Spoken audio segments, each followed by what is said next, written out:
Bonjour à toutes et à tous, je suis ravie d'être en direct avec vous pour cette deuxième journée consacrée à la semaine de l'entreprise responsable et inclusive, co-organisée, vous le savez, par l'AFMD et le Mouvement des entreprises de France. Alors vous le savez, toute la semaine, nous donnons la parole aux acteurs, aux actrices et aux organisations engagées en faveur de l'égalité des chances et de la diversité. Autant de sujets qui s'inscrivent au cœur même de toute démarche RSE. Et ça tombe plutôt bien puisqu'il s'agit, c'est de la responsabilité sociétale des entreprises que nous allons mettre à l'honneur ce matin à travers 2 temps forts d'échange et de partage. Dans un premier temps, nous allons réfléchir ensemble et voir comment bien structurer et communiquer autour de sa stratégie RSE. Et dans un second temps, nous échangerons avec 2 créateurs d'entreprises ayant eu un impact positif sur la société comme sur l'environnement. Je ne vous en dis pas plus avant de démarrer et d'accueillir nos tout premiers invités. Je vous rappelle que nous sommes en direct depuis la plateforme Imagina sur laquelle vous pouvez également suivre tous nos ateliers. Et pour permettre aux messages constructifs d'essaimer un seul hashtag toute la semaine, le hashtag série 21 comme semaine entreprise responsable inclusive 2021, vous l'avez compris.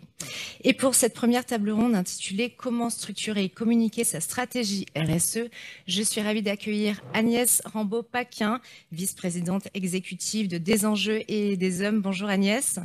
Alors, vous n'êtes pas avec nous en présentiel, mais à distance, et on va échanger dans quelques instants ensemble. Soyez la bienvenue. Mariella Morandi, conseillère économie responsable auprès d'Olivia Grégoire. Bonjour Mariella, soyez la bienvenue. Aurélien Beaucamp, responsable RSE de Page Group. Bonjour. Anne-France Bonnet, présidente de Nova Vista, secrétaire générale, communauté des entreprises à mission. Soyez la bienvenue. Et Lionel Baraban, cofondateur et CEO de l'entreprise Famoco. Alors, merci d'être avec nous. On démarre tout de suite ensemble. Et vous le savez, le Mouvement des entreprises de France publie cette année l'édition du baromètre national de perception de la RSE en entreprise, et ce pour la 3e année consécutive. Alors, ce baromètre met en lumière une certaine méconnaissance des actions RSE des entreprises. Par ailleurs, toujours selon ce baromètre, la proportion des salariés qui disent connaître les valeurs de leur entreprise ne progresse absolument pas. Et j'ajoute, toujours selon ce baromètre, que les salariés sont assez partagés sur l'impact des entreprises sur la société. La proportion d'opinions positives chute fortement cette année. Alors, à l'heure où nous savons qu'une entreprise qui ne s'engage pas, c'est une entreprise qui ne se projette pas et donc qui ne prépare pas l'avenir, comment aider les entreprises à structurer mais aussi à faire connaître leur démarche RSE? Quels sont les différents outils qui peuvent les aider? On va commencer avec vous, Agnès Rambaud-Paquin, puisque vous n'êtes pas à côté de nous ce matin. Je rappelle que vous êtes la vice-présidente exécutive de Des Enjeux et des Hommes. Alors, je vais vous laisser vous présenter, mais juste avant, j'aimerais, si vous le voulez bien, que vous nous donniez votre regard, en fait, votre perception des résultats de ce baromètre. Merci beaucoup, merci de cette invitation. Je suis ravie d'être avec vous aussi ce matin, malgré la distance. Donc moi, j'anime Des Enjeux et des Hommes, qui est un cabinet de conseil spécialisé dans la RSE qui existe depuis une petite vingtaine d'années. Et nous accompagnons des entreprises de toute taille, voilà, des ETI, des startups, des PME. On est une quarantaine de consultants à Paris et en région et filiales depuis un an du groupe EcoCert. Ce que j'avais envie de dire par rapport au résultat du baromètre, c'est que c'est intéressant parce que à la fois cela nous permet de partager un certain nombre de constats, mais aussi surtout de pistes pour agir.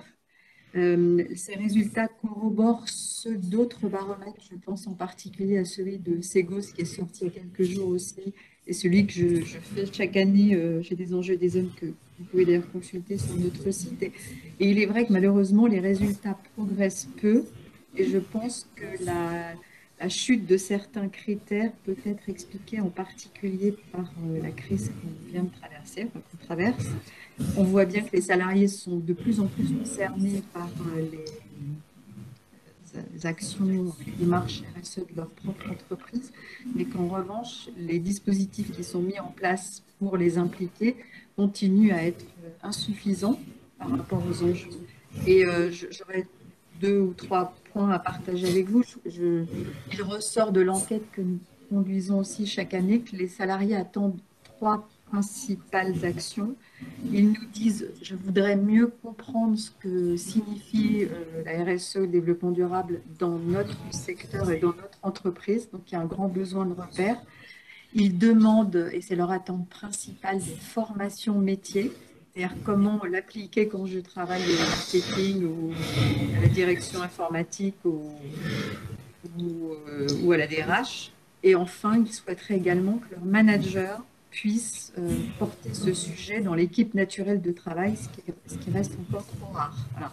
Et on voit bien que dans les entreprises, ces sujets restent quand même portés par des équipes assez restreintes, souvent conduits en silo. Et ça, c'est pour l'interne. Et donc, il y a des grands programmes de sensibilisation, formation à déployer. Et par ailleurs, pour ce qui est de l'externe, je pense qu'on va en parler aussi ce matin, mais les dernières études, notamment de Kantar ou d'Avas sur les Meaningful Brands, montrent que les consommateurs ou les clients en B2B sont de plus en plus exigeants aussi sur toutes ces dimensions. Et on observe encore de grands cas de greenwashing. Vous avez certainement vu sur les réseaux sociaux ce qui tourne en ce moment à propos d'une marque de sport qui vient de se faire épingler par le jury de déontologie de la publicité pour des baskets soi-disant 50% recyclées, dont le message et le logo étaient potentiellement trompeurs.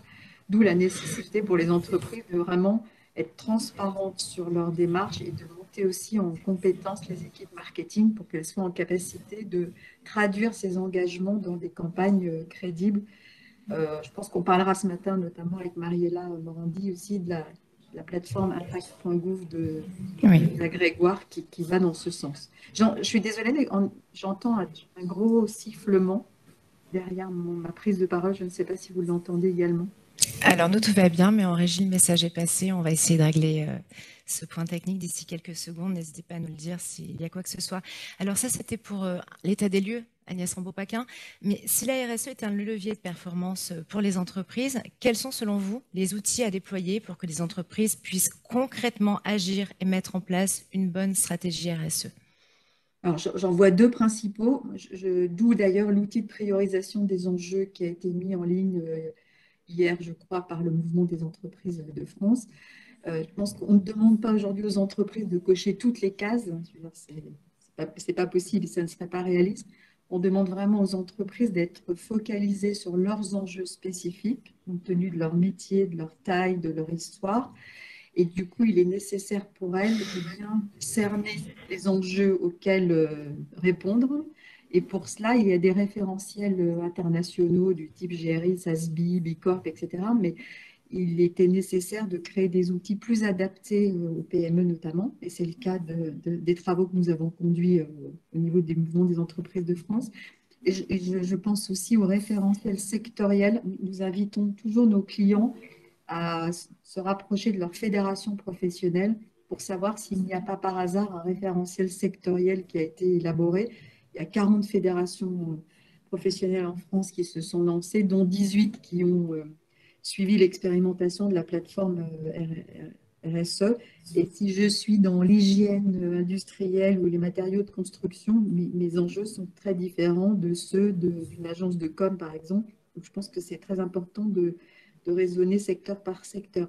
Et après, je pousserai aussi les entreprises à mener un exercice de matérialité qui consiste à aller interroger les parties prenantes externes, les fournisseurs, les grands clients, etc., les partenaires d'affaires, et à également interroger l'interne et en croisant ces deux regards, à identifier les enjeux les plus pertinents pour l'entreprise, les plus stratégiques. Donc, référentiel pour prioriser les enjeux et exercice de matérialité.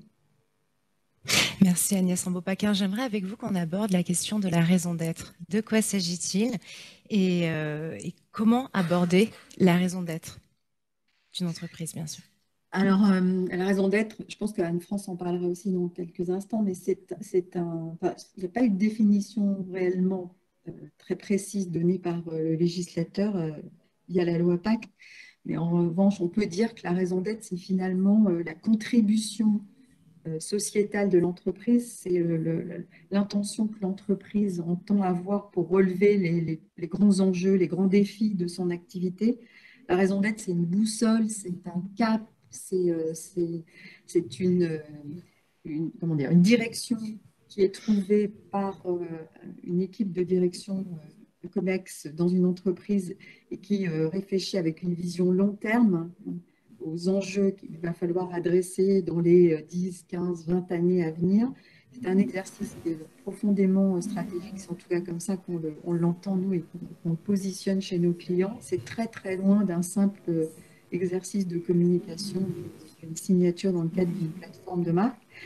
Et c'est un travail qui est assez nouveau, assez inédit. Je pense que les entreprises françaises n'étaient pas très familiarisées avec ce type d'exercice. Et ce que je trouve très intéressant, c'est que ça a permis de faire remonter les sujets de RSE au plus haut niveau sur les entreprises, parce que quand on travaille sur sa raison d'être, on travaille au niveau d'une équipe de direction et des actionnaires, des conseils d'administration. Et donc, c'est un véritable levier de transformation. En tout cas, c'est comme ça qu'on essaie de l'accompagner chez nos clients. On parle de raison d'être transformative. Très bien. Est-ce qu'il y a un bon moment pour déployer sa raison d'être? Euh, on pourrait dire qu'au moment de la création d'une entreprise, s'il s'agit par exemple d'une start-up, c'est finalement l'idéal parce que c'est ce qui va nous donner ce cap, cette boussole pour les années à venir. Je ne suis pas sûre qu'il y ait un bon moment. On est souvent consulté en ce moment par des clients qui sont en train de formaliser leur démarche RSE, par exemple, et qui greffent un exercice raison d'être euh, sur ces chantiers. Ça me semble très intéressant, en tout cas, de mener les deux de front. Et après, je ne suis pas sûre qu'il y ait de moment idéal parce que ça dépend aussi beaucoup du temps que l'entreprise peut y consacrer, du budget aussi qu'elle peut y consacrer, parce que ces travaux ne sont pas neutres non plus. Enfin, idéalement, ça devrait plutôt s'inscrire avant un exercice stratégique, stratégie business, ou avant la formulation d'une démarche RSE. La raison d'être portant plutôt sur le why, sur l'utilité, Oui. pourquoi, et la RSE plutôt sur la responsabilité et la manière dont on va conduire le business. Et les deux sont intrinsèquement liés. Ouais. Est-ce que vous auriez un message à faire passer en faveur de l'engagement des entreprises? Si vous aviez un message à faire passer, à qui vous vous adresseriez ce matin et quel serait ce message? Alors, je m'adresserai à toutes les entreprises de toute taille et de tout secteur. Moi, j'ai envie de dire qu'il ne faut pas attendre parce qu'il me semble plus simple de conduire ces exercices quand tout va bien, entre guillemets, sans y être contraint par une législation qui tout d'un coup devient très drastique ou par un grand client qui change ses critères d'appel d'offres. On a souvent croisé par le passé des entreprises qui étaient obligées de conduire euh, illico, presto, une démarche parce qu'elle s'y était prise trop tard et qu'il fallait qu'elle soit au rendez-vous de leur grand compte. Donc moi, j'aurais envie de dire, allez-y à votre rythme, mais démarrez ces chantiers dès maintenant. Très bien. Merci Agnès Rambaud-Paquin. Vous restez avec nous? Ah oui, avec plaisir. Merci beaucoup. Aurélien Beaucamp, vous êtes responsable RSE de Page Group. Alors, je vais vous donner la parole. Quelques mots d'abord peut-être pour présenter votre activité et Page Group. Oui, bonjour. Tout simplement pour présenter, moi je suis Aurélien Beaucamp, je suis responsable RSE du cabinet Page qui est composé de diverses marques, Page Personnel, Michael Page, Page Assessment, etc., etc. On est une entreprise qui travaille sur l'environnement du recrutement et du conseil RH d'une façon très large, plutôt sur des profils cadres auprès de tout secteur et j'ai envie de dire de tout métier sur lesquels on peut travailler. Moi, je suis un ancien opérationnel. Je pilotais en fait une expertise non-profit. Donc, je travaille uniquement pour des associations, fondations, ONG, organisations professionnelles. Et puis, c'est vrai que la RSE sur ce secteur-là, en tout cas pour tout ce qui est droits humains, diversité, inclusion, par exemple, c'est un sujet qui est quand même essentiel. Donc, assez naturellement, je suis parti sur ces sujets-là. Mais je pense on en reparlera après. Mais chez Page, c'est quand même des sujets qu'on porte depuis une bonne dizaine d'années. Mais je pense qu'on aura l'occasion d'y revenir. Oui, justement, on va en parler tout de suite parce que dans le cadre de cette semaine autour de l'entreprise responsable et inclusive, que faire concrètement en matière de RSE? Quelles actions mener pour garantir la diversité dans le recrutement? Alors ça, c'est une large question. J'ai envie de dire, c'est pas nouveau. C'est pas parce qu'on parle de RSE aujourd'hui, qui est un terme très acronyme en tout cas très à la mode, qu'on s'est arrêté à ces sujets-là. Peut-être faire un petit peu d'histoire en parlant du début des années 2000 où effectivement il y a eu quand même énormément de mouvements de la part des candidats, de la part des clients, de la part des cabinets de recrutement de manière générale pour faire avancer les choses. On a une époque aussi où il y a une énorme digitalisation, on commence à travailler sur des bases de données, donc ça c'est un changement quand même assez important en termes de paradigme. Et puis une obligation qui arrive à la fin des années 2000 de former l'ensemble des intervenants RH, notamment en termes de recrutement, sur la lutte contre la discrimination. En gros, comment recruter sans discriminer. Chez nous, chez Page, c'est un sujet qu'on a porté depuis 2003, si je ne me trompe pas, ou 2002. Et on n'a pas attendu la fin des années 2000 justement pour porter ces sujets-là, sachant qu'en fait c'est un sujet comme pour la RSE qui doit être porté à mon avis à tous les niveaux de l'organisation. Si au niveau de la gouvernance, au niveau d'une direction générale, ce n'est pas porté, ça ne peut pas marcher. Si derrière ça on n'a pas l'engagement des collaborateurs, ça ne peut pas marcher non plus. Si on n'a pas, j'ai envie de dire, l'avis de l'environnement dans lequel on évolue, les fameux stakeholders dont on parle toujours, que ce soit des investisseurs, Agnès l'a rappelé tout à l'heure, que ce soit des clients, que ce soit des consommateurs, que ce soit les candidats auxquels on s'adresse, ça ne peut pas fonctionner. Quand on porte un sujet, pour éviter de se faire, j'ai envie de dire, traiter de good washing ou de purpose washing, l'idée c'est de parler à tout le monde, de dire ce qu'on fait et de faire ce qu'on dit. Il ne suffit pas d'avoir des belles paroles en disant effectivement nous allons lutter contre la discrimination, nous allons promouvoir l'égalité des chances, nous allons travailler à ce que les profils de personnes vivant avec un handicap soient visibles. Pareil pour la question LGBT, pareil pour l'égalité homme-femme. Si vous ne proposez pas des actions très concrètes, ça ne peut pas fonctionner, très clairement. Alors, du coup, quelles actions très concrètes menez-vous et incarnez-vous finalement au sein de PageGroup? Alors, systématiquement, bon, déjà, au niveau des collaborateurs, nous, on a une formation systématique de tous nos joiners sur une formation qui est très, on va dire, assez lourde, hein, sur comment recruter sans discriminer. Donc, on repasse toutes les phases de discrimination, ce que dit la loi, ce qu'on risque également en tant que recruteur, comment on oppose aussi un argumentaire face à un client qui peut avoir une demande discriminante. Ça peut encore arriver aujourd'hui en 2021. On n'est pas sur des demandes discriminantes, j'ai envie de dire, je ne veux pas de personnes de couleur, quoique ça arrive encore un peu, mais c'est pas ça l'essentiel. On est plutôt en fait sur une méconnaissance des populations auxquelles on s'adresse. Par exemple, nous, il y a vraiment 2 sujets sur les systématiques sur lesquels on travaille. Alors, les systématiques, très rapidement, ça va être égalité homme-femme, le handicap, la question de l'âge, la question de l'égalité des chances, mais qui est plutôt une égalité des chances autour de l'origine sociale ou culturelle, ou même géographique, j'ai envie de dire, parce qu'on parle beaucoup des centres et des périphéries, mais quand on parle des périphéries, on pense beaucoup aux banlieues, mais il y a aussi la ruralité. Il y a la question également de l'équilibre entre la vie professionnelle et la vie personnelle, et la question LGBT. Là, on a les sujets les plus adressés par nos clients. Ce sont clairement les questions de handicap et les questions d'égalité homme-femme. Je vous le donne en mille, hein, parce qu'on a une politique des quotas en France qui existe. La loi Copé-Zimmermann, qui a 10 ans, la loi Rixin-Castaner qui vient d'être votée, qui est toujours en navette parlementaire, et puis également les quotas sur les obligations d'emploi des travailleurs handicapés qui font que les entreprises doivent en fait se soumettre à ces obligations-là. Moi, ce que j'entends souvent chez nos clients en ce moment, c'est de nous dire présentez-nous que des femmes, présentez-nous que des profils handicapés. Le problème, c'est qu'en France, on ne peut pas faire de discrimination positive. Donc nous, ce qu'on dit à nos clients, c'est on va vous présenter des shortlists où il y aura des hommes, des femmes, des personnes qui vivront avec un handicap, des personnes racisées, des personnes qui viendront de différents horizons, parce que c'est ça la diversité en fait. Mais ça ne suffit pas. Ce que je dis à mes clients, c'est arrêter de penser, parce que ça on l'entend encore beaucoup trop, on recherche des profils qui nous ressemblent. Bon, quand on dit ça ne veut pas dire grand-chose en fait, mais on peut imaginer que des entreprises vont recruter en fait un profil qui aura tel type de formation, et souvent, ça je le rajoute, une école en particulier, parce qu'on va faire plutôt du clonage, j'ai envie de dire, et recruter et j'ai envie de dire, se rassurer quelque part avec des profils qu'on connaît déjà, donc le sien, avec, par exemple, je sais pas, un premier parcours dans le conseil, peut-être une expérience dans l'international, et puis ensuite un retour en entreprise finale. Mais j'ai envie de dire, quand on fonctionne comme ça, finalement, on discrimine déjà, pour le coup, parce qu'on va chercher uniquement un type de profil, et derrière ça, on va exclure énormément de personnes. Moi, ce que je dis aujourd'hui, c'est que, et ça va faire le lien avec ce que disait Agnès, pour être performant au niveau d'une entreprise, il faut de l'altérité. C'est-à-dire que si vous recrutez tout le temps le même profil, vous allez réfléchir toujours de la même manière. Et s'il y a une problématique qui va arriver particulière, vous allez la traiter d'une certaine manière qui fait qu'en fait, vous n'allez pas être créatif, vous n'allez pas être innovant.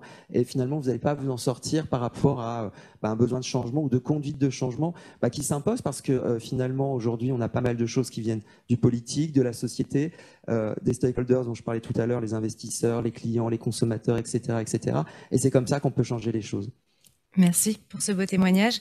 Je sais qu'il y a un outil que vous utilisez qui s'appelle La compétence égale. Est-ce que vous pouvez un petit peu nous en parler? Oui, tout à fait. Alors, à compétence égale, c'est une espèce de collectif qui regroupe l'ensemble, une grosse majorité des cabinets de recrutement de France et de Navarre. L'idée, c'est d'avoir en fait un lieu d'échange de pratiques, de partage d'expériences par rapport à des sujets qui vont nous être amenés par des clients venant de secteurs et d'horizons très très différents et qui vont pas avoir forcément les mêmes problématiques. Exemple par exemple, c'est pas ce que je viens de dire, mais sur le monde de l'IT, on sait aujourd'hui que 70% des profils sont pour des profils masculins. Comment on fait quand on a une exigence en fait d'égalité homme-femme pour l'accès à ces profils-là? Ça peut être vrai sur d'autres profils aussi. Ça peut être vrai sur les profils handicap, pour faire le lien avec ce que je disais tout à l'heure, parce qu'on se rend compte qu'il y a beaucoup de représentations par rapport à ces profils-là qui seraient finalement cantonnés à faire certains types de métiers. La logistique, l'assistanat par exemple, les métiers de la communication. Et tout ça, en fait, c'est de pouvoir échanger ensemble pour trouver des solutions très concrètes et puis pour pouvoir tout simplement accompagner nos clients et les entreprises qui recrutent au mieux. Parce que je considère que nous, en tant que cabinet de recrutement, on n'est pas simplement un partenaire ou un prestataire de service. Je déteste ce mot prestataire de service. Je parlais plutôt de partenaire. Et c'est par nous aussi que doit venir le changement et que doit venir justement cette différence qu'on doit avoir pour avoir un impact positif sur la société, sur l'environnement qui nous entoure. Très bien, merci. Alors, selon vous, la politique RSE d'une entreprise fait-elle partie des critères des choix professionnels pour attirer de nouveaux collaborateurs? Ah ben complètement. Enfin, nous on travaille beaucoup sur la question de la marque employeur. D'ailleurs, on part de l'expertise en fait qu'on a en termes de recrutement, d'assessment, d'accompagnement des talents au long cours chez nos clients. Et ça, c'est la marque employeur finalement. C'est qu'est-ce qu'on va retrouver au niveau des process RH qui vont faire qu'une personne va se sentir inclus, intégré dans la structure, comment on va mesurer quelque part la politique de diversité et d'inclusion et peut-être plus largement de RSE également, parce que moi, ce que je constate, c'est qu'aujourd'hui, on s'adresse beaucoup à l'externe en termes d'affichage, en termes de communication, en termes de marketing, mais on oublie parfois aussi les collaborateurs. Comment on les accompagne, eux, pour qu'ils puissent se sentir autorisés à être qui ils sont dans l'entreprise. Parce que je donne un exemple particulier, quand on est LGBT en entreprise et qu'on sent effectivement qu'on n'a pas un accueil favorable et que c'est difficile d'en parler, en fait, on va utiliser des stratagèmes et on va s'épuiser, clairement s'épuiser pour cacher en fait qui on est. Et c'est autant de temps et d'énergie qui est perdu au service de l'organisation. Donc effectivement, si on met en place une politique inclusive dans la structure dans laquelle on travaille, soit privé, public ou association. Enfin, je pense que tous ces secteurs-là en fait sont concernés aujourd'hui. On n'a pas un qui est mieux que l'autre. Et bien finalement, une personne qui est gay, lesbienne, trans, etc., va se sentir accueillie, va se sentir à sa place et finalement va performer parce qu'elle va consacrer tout son temps et son énergie à l'organisation. Et je crois que j'ai digressé parce que c'était pas ça la question, me semble-t-il. C'était ça la question. C'était est-ce que le fait qu'une entreprise mette en place une bonne politique RSE permet d'attirer des talents, de nouveaux collaborateurs. Après, donc vous venez d'y répondre, bien sûr. Pardon, c'est après la question des process RH et la question de la politique diversité-inclusion. Le troisième niveau, c'est vraiment comment on fait pour attirer et surtout retenir des talents. Parce que je crois que c'est à vous que je disais ça tantôt. en fait, quand on parle de politique diversité inclusion, l'entrée principale, on pense toujours au recrutement en fait. Sauf que derrière ça, si on met pas la politique de diversité inclusion en place dans l'organisation, avec une vraie communication, de la pédagogie sur divers sujets, le handicap, les LGBT, la question du comment on va répartir son temps de travail par rapport à sa vie privée, ça peut pas fonctionner. Je vous avais donné un exemple, il me semble, sur les profils handicapés. Aujourd'hui, 75% en fait des candidats qui se présentent en entretien, que ce soit en cabinet de recrutement ou en entreprise, ne diront jamais qu'ils vivent avec un handicap. Pour 3 raisons. La première, c'est que finalement, je pense qu'ils ont bien intégré pendant des décennies qu'ils étaient discriminés. Donc ça, c'est un premier sujet. Le deuxième sujet, c'est de dire que finalement, elle ne voit pas forcément l'intérêt d'en parler parce que l'entreprise ne met pas en place des dispositifs justement pour parler du handicap, pour expliquer ce que c'est, pour mettre en place peut-être des ateliers aussi pour que tout à chacun puisse considérer la problématique tout simplement. Et le troisième sujet, c'est que pour une personne handicapée, il n'y a pas forcément beaucoup d'accompagnement par les entreprises qui sont souvent dépourvues en fait par rapport à des structures comme je sais pas la GFIP ou d'autres structures d'État. C'est parfois difficile en fait de faire le lien entre elles. Je suis pas en train de dire que la GFIP ne fait pas son travail, hein, bien au contraire, mais c'est tellement large et c'est tellement lourd comme sujet qu'il y a une certaine perdition. Et donc si forcément en termes de recrutement et en termes d'intégration ça ne suit pas derrière, ça ne peut pas fonctionner. Très bien, merci Aurélien Baucan. Une dernière question avec vous, on parlera des ODD avec Lionel Baraban tout à l'heure, mais juste, je sais que PageGroup est membre du Global Compact. Quel est le lien entre ODD et RSE ? Je pense que les ODD sont au service de la politique RSE de l'entreprise, tout simplement. Ça permet d'avoir, j'ai envie de dire, un certain chemin de fer, une ligne de direction en se positionnant en fait sur quelques objectifs de développement durable. Je suis pas sûr, enfin je pense que vous en parlerez mieux que moi, mais je suis pas sûr qu'il faille s'occuper de tous les ODD. Enfin nous par exemple chez Page, on a pris la question de l'environnement, la question de la réduction des inégalités, la question de salaire égalitaire. Les ODD qui vous concernaient finalement directement. Et gender equalities. On va pas aller sur des sujets en fait qui nous concernent pas. On va pas avoir la légitimité pour se positionner. Donc effectivement, c'est un guide. C'est clairement un guide. C'est pas l'alpha et l'oméga de la RSE, mais en tout cas, ça donne de véritables, j'ai envie de dire. Une véritable problématique pour aller là où on veut aller en termes de politique RSE. Très bien, merci Aurélien Baucan. Merci à vous. Alors Anne-France Bonnet, bonjour. Vous êtes présidente de Nova Vista, secrétaire générale communauté des entreprises à mission. Peut-être quelques mots pour vous présenter ? Oui, merci beaucoup. Je suis ravie d'être là aussi ce matin. En quelques mots, donc je m'appelle Anne-France Bonnet. J'ai créé il y a une quinzaine d'années un cabinet qui s'appelle Nova Vista. Donc on accompagne les acteurs économiques et les acteurs d'intérêt général sur leurs enjeux liés à la responsabilité. On travaille en particulier au-delà des politiques de RSE depuis 5 ans maintenant sur les sujets de raison d'être et de mission et aussi sur les stratégies d'impact. Ma deuxième casquette, c'est en effet la communauté des entreprises à mission. Donc pour le dire très succinctement, j'ai croisé la route des mines ParisTech en 2015 qui nous avaient parlé de leur concept de société à objet social étendu, qui est en fait la préfiguration de la société à mission française. Et quand on a vu en 2017 que le cadre allait sortir dans la loi, on s'est dit les acteurs économiques vont avoir un objet semi-fini à leur disposition, créons une communauté de pairs, donc d'acteurs économiques intéressés par le sujet, pour donner du contenu à ce cadre de loi. Et la particularité de la communauté, c'est qu'elle est très entourée par l'univers de la recherche, qui challenge en permanence les travaux des dirigeants qui sont sur ce chemin. Alors, on va parler évidemment avec vous des entreprises à mission, mais juste avant, une réaction peut-être sur tout ce qui a été dit depuis le début de cette table ronde. Ce que je trouve très intéressant et en même temps un peu vertigineux, c'est pour des dirigeants de TPE-PME, quelle est l'articulation entre cet acronyme étrange qui est la RSE et cette nouvelle proposition de raison d'être et de mission. Donc j'en dirai quelques mots, après c'est un choix qu'ils doivent faire, comme le disait Agnès très justement. Mais je trouve qu'il y a 2 postures qui sont complémentaires mais néanmoins très différentes entre la RSE et la raison d'être ou la mission. Alors, comment articuler la question du sens avec celle du modèle économique, puisque finalement, c'est un petit peu ça dont il est question. Alors, Dit différemment, si je veux être très clair et très pédagogique, c'est vrai que quand on pense à la responsabilité de son organisation, à la responsabilité sociétale de son activité, je dirais qu'on regarde vers le bas. On va regarder son activité. Comme le disait Agnès, on va croiser ce sujet-là avec les enjeux sectoriels. On va faire une analyse de matérialité pour relever quels sont mes enjeux prioritaires parce que je ne peux pas tout faire. Mais c'est toute chose étant égale par ailleurs. Donc je pilote mes externalités.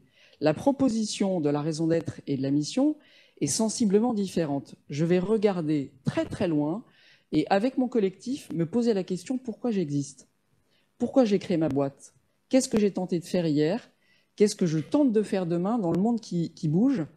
Et donc on voit bien que la question posée n'est pas la même.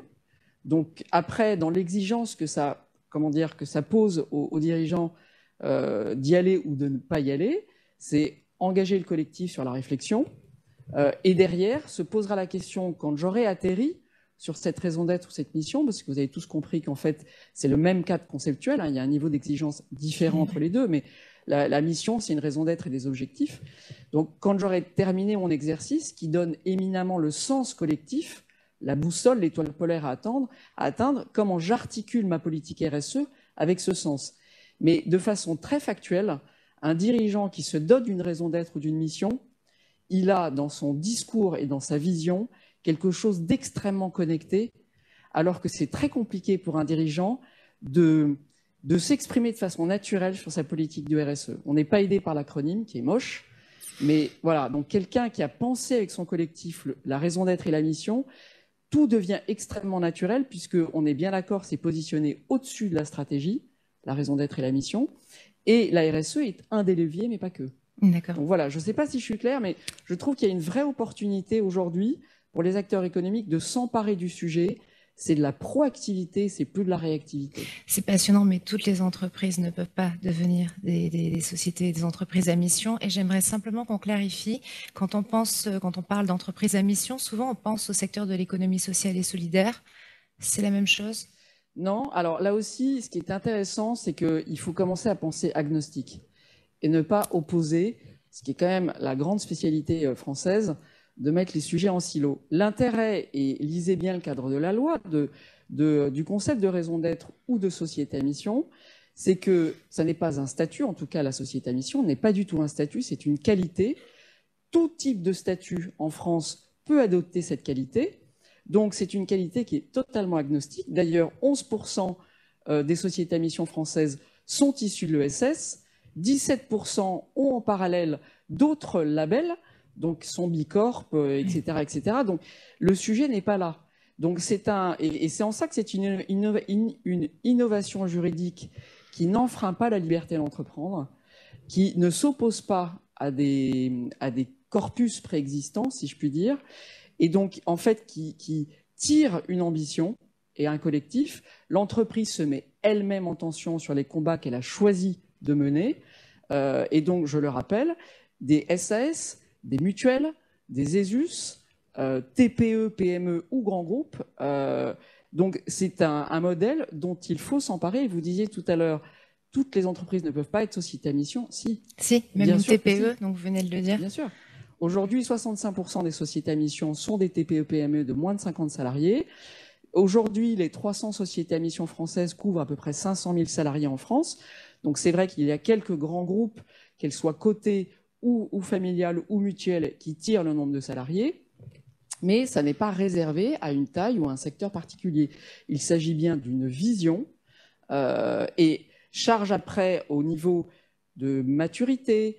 Il y a certaines entreprises cotées qui ont des problématiques tactiques, il faut embarquer les actionnaires, donc elles ne sont pas encore prêtes tout de suite à adopter cette qualité-là. Donc, d'avoir une raison d'être et des principes associés peut être une marche intermédiaire pour, derrière, adopter définitivement ce statut-là. Mais je recommande à tous de s'y intéresser vraiment, que ce soit sur la marche de la raison d'être ou sur celui de la mission, parce que ça change le mindset, ça crée une dynamique interne très forte et ça embarque l'écosystème aussi. Rappelons-nous, ce n'est pas une question de course sans fin à la vertu dont on est en train de parler, pas du tout.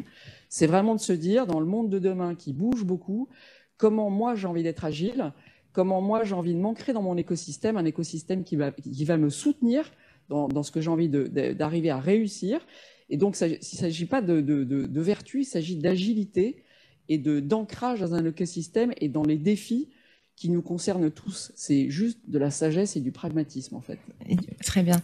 Alors, quels sont, après tout ce que vous avez dit, quels seraient les freins pour un patron d'entreprise? Voilà.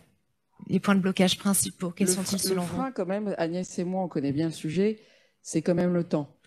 Le frein, c'est d'accepter sur du soft, pour un collectif, d'y mettre de l'énergie et du temps.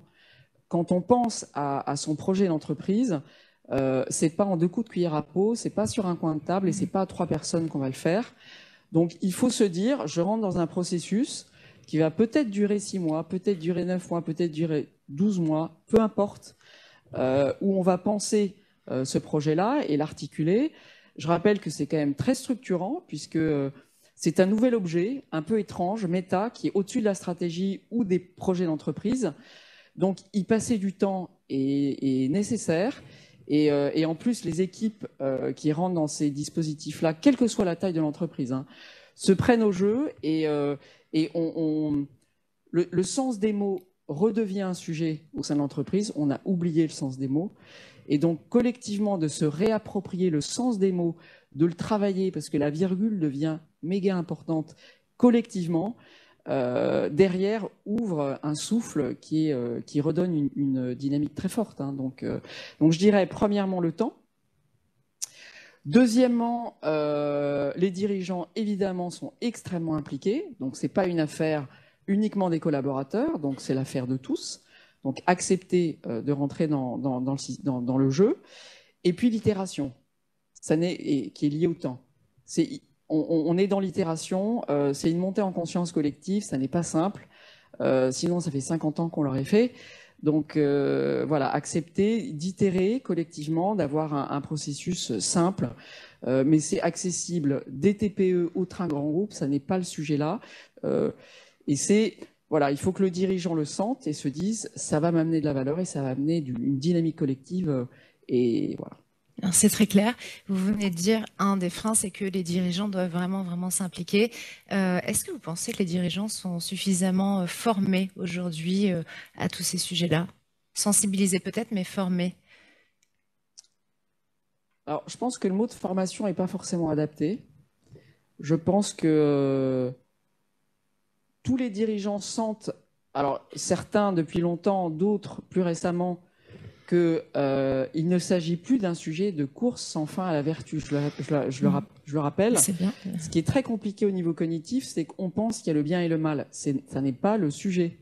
En fait, ça n'est pas le bien ou le mal. C'est inscrire mon entreprise dans le monde d'aujourd'hui et de demain. Donc ça a été très compliqué quand même. Dans les 20 dernières années, beaucoup de dirigeants pensaient que c'était une histoire de bisounours ou une histoire de communication et qu'il fallait, à côté du business, gérer les externalités gentiment et continuer à faire son business comme avant. Je trouve que la crise du Covid a été un formidable accélérateur de ces sujets-là. On le voit, les entreprises très ancrées dans leur écosystème ont très bien résisté. Donc c'est une question d'agilité, de perception, d'ancrage. Donc c'est des gens qui vont vite, qui sont agiles, qui sont protégés et qui ont ce sens fin de l'utilité. Quand je dis l'utilité, à nouveau, ça n'est pas un sujet de bisounours. C'est de penser finement l'utilité de mon projet au regard de la société. Donc, ce n'est pas une question de formation, je pense que c'est une question, et je me mets dans le lot, hein, de monter en conscience, en fait. Donc, et je pense qu'à nouveau, il faut y aller maintenant. On le voit bien, le push qu'il y a au niveau européen, là, sur la dimension normative, et qui va arriver début 2023 pour l'ensemble des entreprises, et qui va descendre. C'est-à-dire qu'aujourd'hui, c'était que les entreprises cotées, ça va descendre très vite. Donc, il faut que les dirigeants s'en emparent. Ça n'est pas une question de formation uniquement. Parlez-en avec vos pairs, discutez-en entre vous. Oubliez l'histoire de la vertu, pensez agilité, pensez résilience, pensez intelligence et pensez exhaustif. Et discutez-en entre pairs, il n'y a rien de mieux pour se convaincre. Très bien, le message est passé. Dans quelques instants, nous allons parler des questions de réglementation avec vous, Mariella Morandi. Une dernière question pour vous. Dire que l'entreprise de demain serait à l'image du mariage entre le social et le business, Est-ce que c'est un discours bisounours, justement, ou un peu qui relève de l'utopie, ou est-ce que c'est plutôt de la prospective?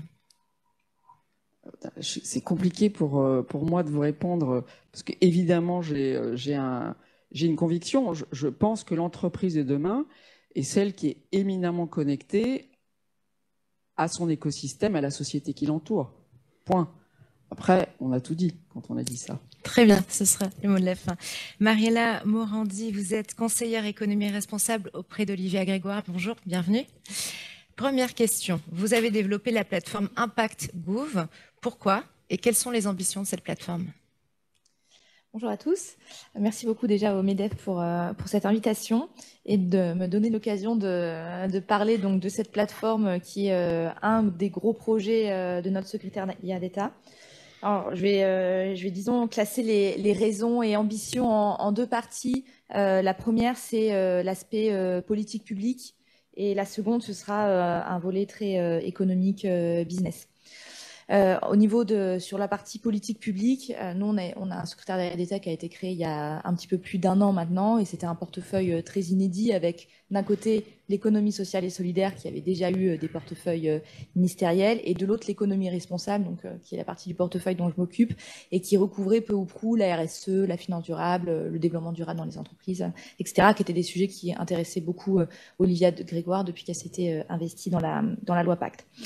Donc, le premier intérêt en politique, puisque je suis là, je vais quand même parler un petit peu de politique, pour nous, c'était d'avoir une plateforme qui nous permette de mettre en œuvre et de développer un discours politique qu'on avait sur la RSE et l'ESG, et de dire que tout simplement, c'était un sujet important, c'était un sujet d'avenir, et c'était un sujet éminemment politique pour des raisons notamment de souveraineté et de compétitivité économique sur lesquelles on viendra. La deuxième raison politique, c'est en fait tout simplement la cohérence avec les politiques publiques. On a parlé tout à l'heure des ODD. Les ODD, c'est des cadres qui normalement sont définis au niveau des États, mais quelle est la contribution des entreprises, du secteur privé aux objectifs collectifs, sociétaux qu'on se fixe en démocratie. Donc c'est aussi un outil qui permet tout simplement de mesurer l'implication du secteur privé à ces objectifs, puisque en fait, du coup, je suis partie du présupposé que tout le monde connaissait la plateforme, mais la plateforme Impact, elle permet à chaque entreprise volontaire de publier des indicateurs ou ses pratiques liées à la RSE ou des indicateurs de performance sur les volets sociaux, environnementaux et de gouvernance. Le troisième point sur la cohérence avec le troisième point politique, c'était d'avoir un outil qui nous permette de formaliser et de défendre la vision qu'on avait de l'ESG. Donc, premier point, c'était non, on ne voulait pas de label d'État. Il y a eu beaucoup de débats là-dessus. Est-ce que l'État doit avoir ce rôle de labellisation ou notation des entreprises? Enfin, pour nous, l'État, il fixe le droit, il fixe les règles. Il est en charge de les faire respecter. Par contre, tout ce qui relève du volontaire, c'est pas du tout à l'État de donner des bons ou des mauvais points aux entreprises. Donc notre démarche, notre politique publique en matière de RSE, c'est de dire l'important en fait c'est la transparence. À partir du moment où on est sur des démarches volontaires, ce qu'il faut c'est de la transparence, c'est de l'open data et de la standardisation, mais aussi de la non standardisation sur certains sujets qui par construction ne peuvent pas être standardisés. Et ensuite, le troisième point sur l'aspect vision qu'on avait de la RSE et de l'ESG, c'était d'avoir une vision beaucoup plus orientée résultat-impact, d'où le nom de la plateforme, plutôt qu'une logique de simple transparence sur les moyens politiques mis en œuvre, qui était un peu la logique des années 2000 et des premiers développements du reporting. Et enfin, la deuxième partie des enjeux, ambitions de la plateforme, c'est la partie business, donc purement développement économique. Et donc le but, c'était de valoriser toutes nos entreprises qui font de bonnes choses en matière de RSE. Donc la plateforme, toutes les données sont disponibles en open data. Donc n'importe quel partenaire commercial, investisseur, voire même pour l'instant c'est un volet, la plateforme est encore assez B2B, mais à terme on aimerait beaucoup que les consommateurs puissent, en plus aujourd'hui il y a plein de labels pour voir ou plein d'informations sur la performance des produits, on veut qu'ils puissent aussi voir la performance, aller se renseigner sur la performance des entreprises. Donc valoriser nos entreprises, faire de la RSE un atout de compétitivité pour la France. Et enfin, dernier aspect, c'est tout simplement un lieu de partage de bonnes pratiques, puisque comme je le disais, avant, il n'y avait pas vraiment de... Alors, il y a la plateforme RSE qui est portée par France Stratégie, mais il n'y avait pas, disons, de portage politique et administratif du sujet. Donc là, c'est un volet qu'on est en train de mieux développer en ce moment.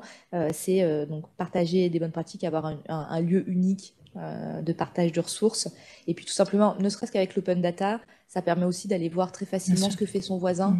Et après, on va faire un système de mise en relation des entreprises pour que les entreprises puissent tout simplement collaborer ensemble. Très bien. Et avec cette plateforme, vous vous positionnez aussi dans l'anticipation de la future réglementation qui risque d'être un casse-tête, à mon avis, pour des milliers de PME d'ici pas longtemps, 2023, c'est demain? Alors, ce sera plutôt, oui, 2024 pour le premier rapport qui portera sur l'exercice 2023. Donc là, je parle de la directive sur le reporting en matière de soutenabilité, donc la CSRD pour l'acronyme en anglais. Et oui, en effet, c'est un des autres enjeux de politique publique de la plateforme, c'est de faire de l'acculturation pour toutes les entreprises, qu'elles soient PME, grandes entreprises ou quel que soit leur secteur, leur dire... on a déjà beaucoup de réglementations sur le secteur financier. Les investisseurs ont un reporting ESG qui est aujourd'hui beaucoup plus standardisé au niveau européen que le reporting des entreprises. Et de leur dire, donc, il y a déjà ces premières obligations côté investisseurs qui en fait qui vous retombent dessus in fine par effet de rémanence, disons. Mais en plus, vous allez avoir, au moins les entreprises de plus de 250 salariés, un reporting obligatoire beaucoup plus rigoureux que la DPF qu'on connaît en ce moment à partir de 2024. Donc, préparez-vous. Et donc, c'est aussi un outil pour anticiper et préparer nos entreprises à la nouvelle réglementation. Très bien. Alors, du coup, comment les entreprises et toutes ces PME peuvent s'approprier dès à présent votre plateforme? Alors, je pense que le premier, donc c'est un conseil assez personnel, mais qu'on n'arrête pas de répéter dès qu'on en a l'occasion. La première chose, c'est d'aller voir tout simplement les indicateurs qu'on a choisis. On a fait une consultation qui a duré 3 mois avec beaucoup de collectifs d'entreprises et aussi 150 entrepreneurs. Donc, on a consolidé un questionnaire d'une 50aine de questions.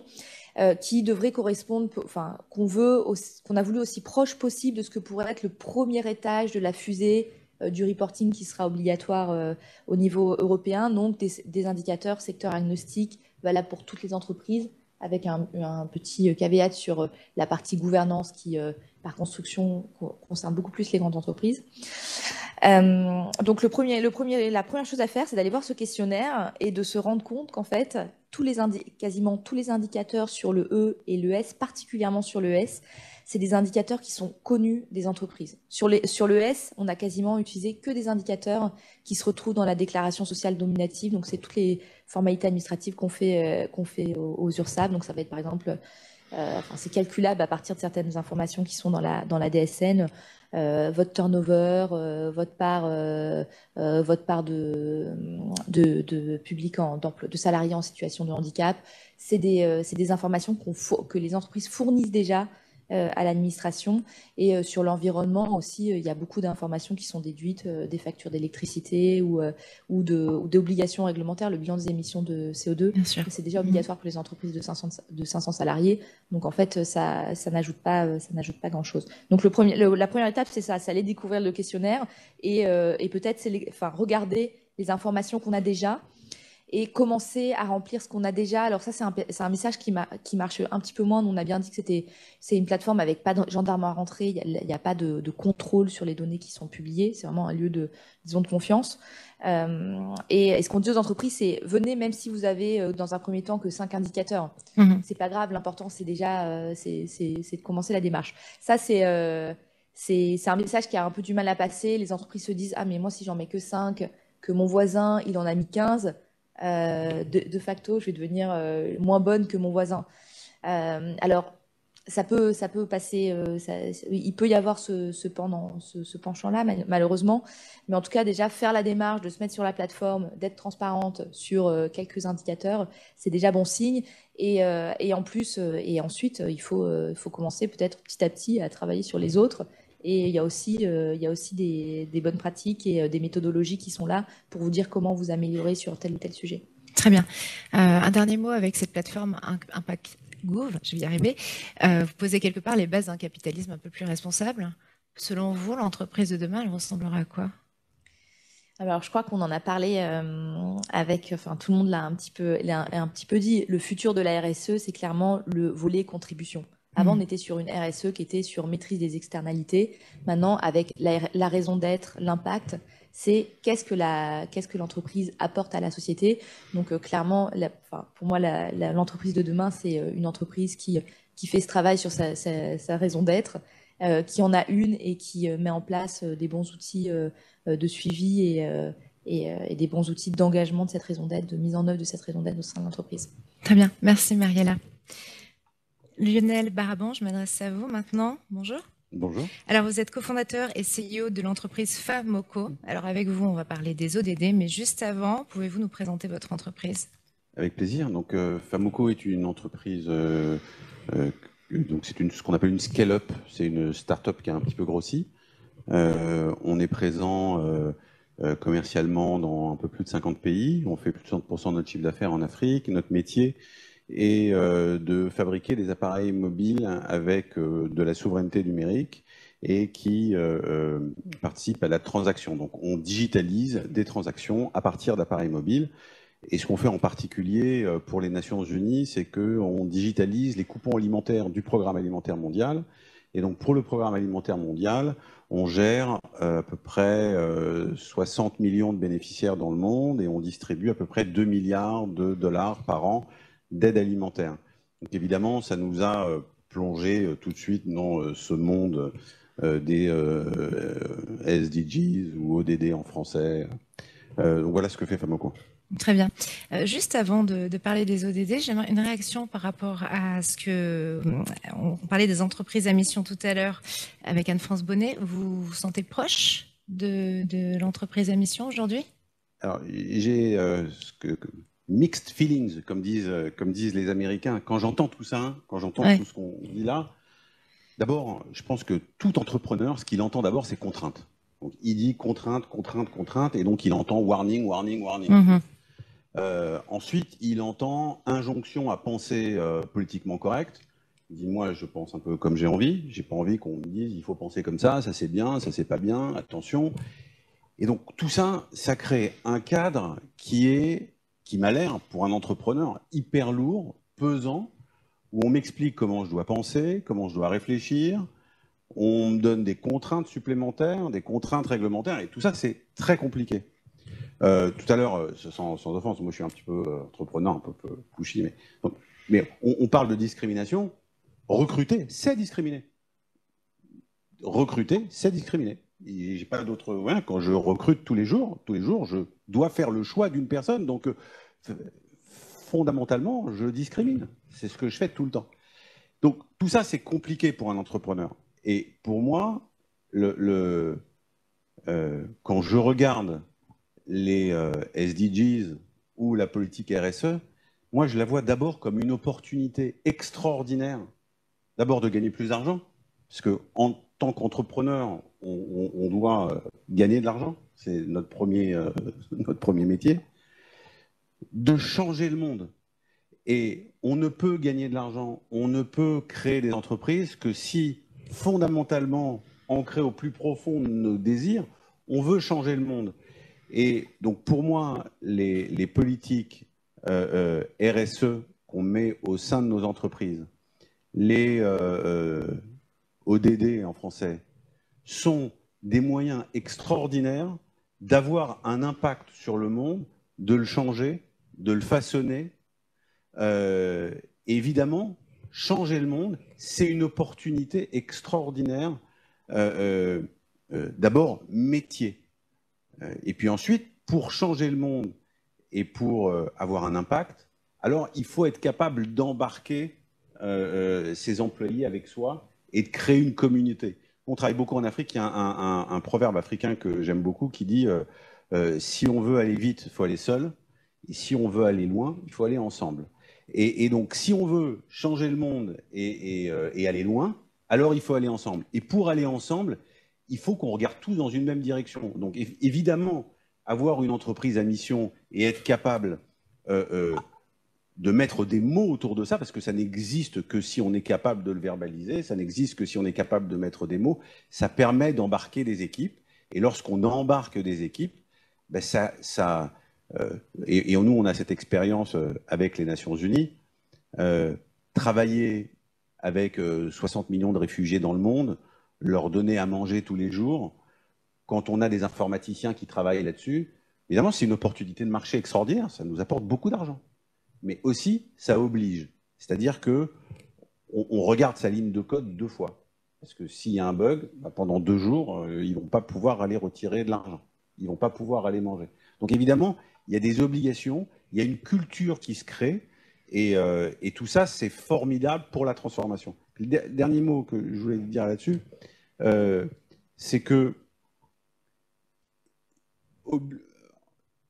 ces entreprises à mission, c'est quelque chose de dynamique. C'est par essence, c'est dynamique. On ne peut pas dire, il y a 20 ans, j'ai créé une mission et puis elle n'a pas évolué. C'est quelque chose qu'il faut remettre au travail tout le temps. C'est une pensée dynamique, mais c'est une direction qu'on veut donner pour l'entreprise. Et ça, je pense que c'est essentiel pour une entreprise de demain, parce qu'il y a, on parle de la génération Z ou XYZ, j'en sais rien. En tout cas, dans le monde de l'innovation, la rétention des talents et l'attraction des talents, c'est un domaine essentiel. Et nos employés ont besoin de donner du sens à ce qu'ils font. Et ça, c'est indispensable. D'abord pour les maintenir, mais aussi pour les motiver, pour qu'ils arrivent le matin avec le sourire. Et voilà. Donc tout ça, je pense que ça crée d'abord. Donc le message que je veux faire passer, c'est d'abord une opportunité pour nos entreprises, une opportunité business. Très bien, merci Lionel Barbor. Je vous ferai tous réagir par rapport à ce que vous venez de dire. J'aime beaucoup l'idée de concevoir les ODD comme finalement une opportunité de croissance, un outil.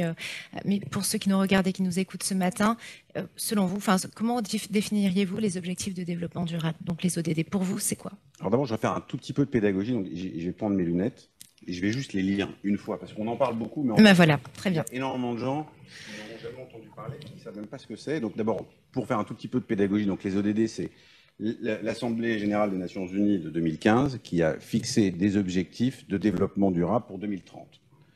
Donc on est à peu près, on n'est pas encore exactement à la moitié du chemin, mais donc ce sont 17 objectifs. Il y a une association en France qui s'appelle Global Compact, qui est formidable, qui permet aux entreprises de mieux les comprendre, de mieux les communiquer, de les faire siennes. Et donc, ce sont des objectifs. En français et en anglais, vous disiez tout à l'heure, les mots sont très importants. Ce sont des objectifs. Donc, c'est ce vers quoi on doit aller. C'est pas une injonction. C'est un objectif. Injonction et objectif sont deux mots différents. Donc d'abord l'éradication. Donc l'éradication de la pauvreté, la lutte contre la faim, l'accès à la santé. Numéro 4, accès à une éducation de qualité, égalité entre les sexes, accès à l'eau potable, recours aux énergies renouvelables, accès à des emplois décents, bâtir une infrastructure résiliente, réduction des inégalités, ville et communautés durables, consommation et production responsable, lutte contre les changements climatiques, la vie aquatique, respecter la vie aquatique, la vie terrestre, la justice et la paix, et le partenariat pour la réalisation de ces objectifs. Donc, passer des partenariats. Ça, ce sont les 17 objectifs. Et je pense qu'il n'y a pas une entreprise que je connaisse qui ne puisse pas se dire, parmi ces objectifs, il y a quelque chose pour moi. Il y a quelque chose qui me touche. Il y a quelque chose dans lequel je pense, je peux bouger quelque chose. Et en tant qu'entrepreneur, si on crée une entreprise et si on veut de la croissance, elle est forcément liée à une volonté chevillée au corps de changer le monde dans lequel on est. Et on le change dans tous nos secteurs d'activité, on essaye de changer ce monde. Et donc, associer à son entreprise, se choisir 1, 2, 3 objectifs de développement durable, ce sont des opportunités métiers. Et je vais donner un ou deux petits exemples. Alors, évidemment, pour nous, la lutte contre la faim. Oui, le lien avec votre PME. Évidemment, donc pour nous, la lutte contre la faim. Mais je vais donner un exemple qui vient de nos salariés que j'ai trouvé absolument extraordinaire. Donc nous, on fait du paiement, on fait du paiement sans contact, on fabrique des appareils qui permettent de payer. Puis là, récemment, on a vu cette crise sanitaire avec la disparition du cash de nos vies. Et on s'est tous rendu compte à Paris que pendant les confinements, comment on dit, les beggars, je sais pas comment dire, je cherche un mot politiquement correct, mais les SDF, voilà, ouais, les mendiants dans la rue, on n'a pas de cash sur soi, on n'a plus de cash. Et puis on avait peur de les toucher, on avait peur de s'en approcher, il fallait de la distanciation sociale, donc on ne pouvait pas les approcher, et puis on n'avait pas de cash sur soi, et de quoi ils vivent ces gens-là? Donc en fait, tout le marché de la mendicité a perdu en gros 50% de chiffre d'affaires. Et donc, un marché qui a perdu 50% de chiffre d'affaires, donc il y a des gens dans l'entreprise qui se sont dit, mais bon, nous, on fait du paiement sans contact, on a des appareils mobiles, il y a peut-être quelque chose à faire pour essayer de régler ce petit problème-là. C'est un problème important, ça peut paraître être un petit problème, ça peut paraître être anecdotique, mais en tout cas, ça nous a permis de réfléchir, d'embarquer tout un tas de salariés sur un projet qui ne se fait pas à 10 000 km de notre siège social, mais en bas de chez nous. Et ça a eu un effet de cohésion pour les équipes qui est très, très important. Et puis, c'est des opportunités de marché.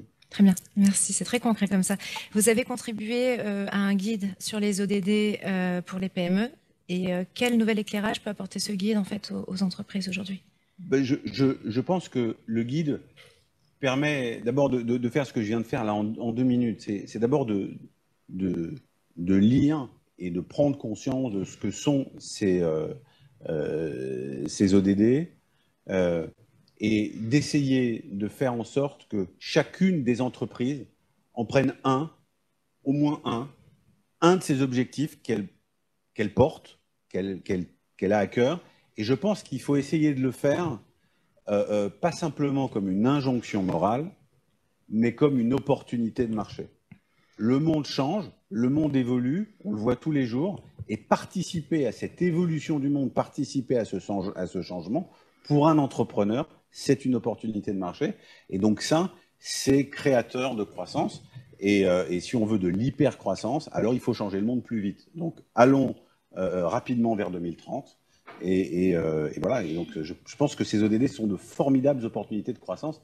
Et si je veux dire encore un dernier mot sur l'international, la voix de la France à l'international, quand on exporte nos technologies, et si je parle pour les technologies du monde de l'information, les technologies du paiement, de la mobilité, on parle de souveraineté des données, on parle de data privacy, on parle d'outils qui nous espionnent, vous parlez tout à l'heure de big data, d'open data.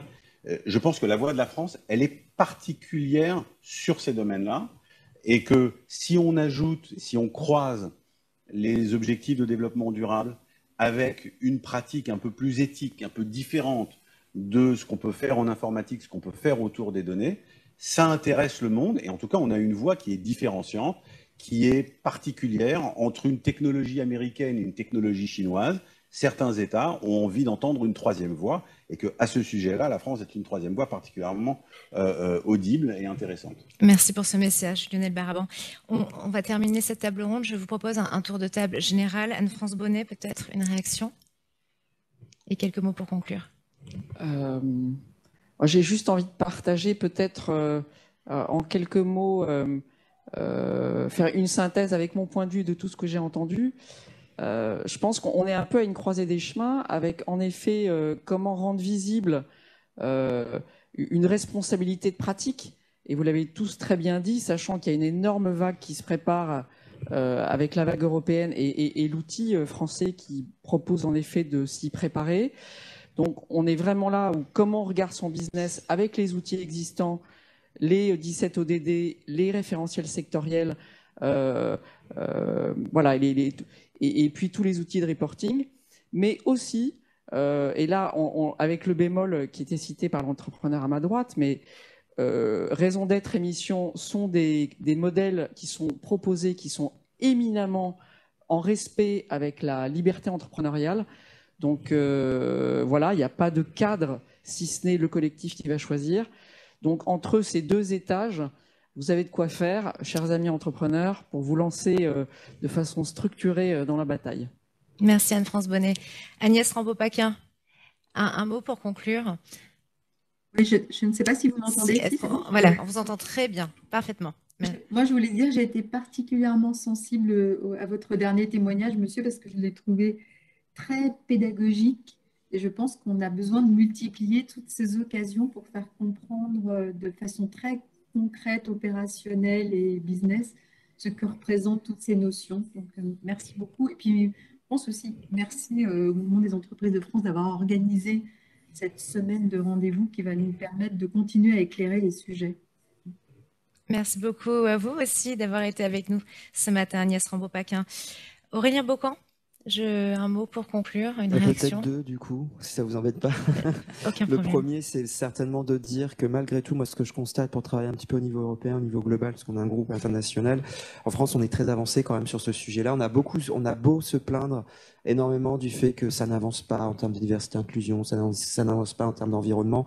Moi, je constate quand même que à l'instar des autres pays, les entreprises, elles sont quand même très, très investies là-dessus. Et je ne parle pas uniquement que des grandes, hein, pour le coup. Moi aussi, j'ai suivi les sujets de Global Compact, puisque Global Compact accompagne les entreprises soit à mettre en place leur politique de RSE ou tout simplement à l'améliorer. Et ce qui est intéressant, c'est qu'on échange aussi entre entreprises de diverses tailles, de divers secteurs, etc. Et très clairement, enfin, il faut qu'on garde cette avance, il faut qu'on continue. Et merci de vous investir avec la secrétaire d'État sur ce sujet, parce que pour moi, c'est fondamental pour le coup. Et puis, deuxième sujet, je pense que il faut peut-être aussi relier cette pratique de la RSE, cette pratique de l'entreprise à mission avec des choses très concrètes de terrain, parce que effectivement, comme vous le disiez tout à l'heure, Lionel, quand on parle de ces sujets-là dans l'absolu, bon, ça parle à personne, on se demande à quoi ça va servir, qu'est-ce que ça va apporter à son propre business, qu'est-ce que ça va apporter en termes de développement. Si derrière ça, on apporte des éléments très concrets, en termes de lutte contre la discrimination, je reviens là-dessus quand même, parce que si on en parle, c'est quand même qu'il y a un souci à la base. Voilà. Sur les questions d'environnement, on est en plein dedans. Sur les questions d'achat responsable aussi, et puis sur les questions d'éthique et de gouvernance. Parce que même si le dirigeant est à fond sur ces sujets-là, si derrière ça, son comité de direction ne suit pas, et si en fait il ne développe pas des best practices et ne s'investit pas sur le sujet, ça ne marchera pas non plus. Voilà. Merci beaucoup. Mariella Morandi, le mot de la fin? Oui, alors désolée, je vais avant tout réagir à ce qu'a dit Lionel Baraban, parce que vous avez été le dernier à parler et vous avez assumé la provocation et j'y suis très sensible. Donc je suis désolée si vous vous sentez oppressé par le régulateur. Je pense que vraiment la contrainte, c'est vraiment pas ce qui caractérise la réglementation en termes de RSE, mission, etc. Au contraire, on n'est que sur des dispositifs volontaires. Aujourd'hui, on a une DPF qui est fondée sur des analyses de matérialité. Enfin, les entreprises publient ce qu'elles veulent, etc. On force personne à devenir une société à mission. Donc, par contre, je pense qu'il faut vraiment pas être naïf sur le fait que non, tous les entrepreneurs, toutes les entreprises ne se lèvent pas le matin en se disant super, je contribue à cette ODD. C'est pas vrai en fait, et pour la simple et bonne raison que il y a des entreprises pour lesquelles l'enjeu principal, c'est ou de survivre, enfin préserver l'emploi. Donc en fait, nous on est là, c'est la semaine de l'inclusion, on est content, on est tous convaincus, etc. Mais la vérité, c'est que c'est pas du tout un mouvement généralisé parmi les entreprises. D'ailleurs, on le voit sur Impact. Moi, je suis très contente. On a 550 entreprises qui ont signé le manifeste, 300 qui publient. C'est pas mal. Hein. Il y a 2 millions d'entreprises en France. Donc, en fait, on est encore très loin du compte. Et le but de la réglementation, c'est d'éviter à tout prix le green et le social washing. Parce que aussi, la vérité, c'est qu'il y a trop d'entreprises qui disent qu'elles contribuent et elles contribuent pas du tout. Donc merci pour l'invitation. Je pense que voilà. Le message est passé, il est essentiel. On est tous engagés, mais il faut pas non plus être naïf. Ouais. Très bien. Merci à tous pour vos témoignages, pour vos retours d'expérience, pour tous ces moments de partage. Et merci d'avoir été avec nous ce matin.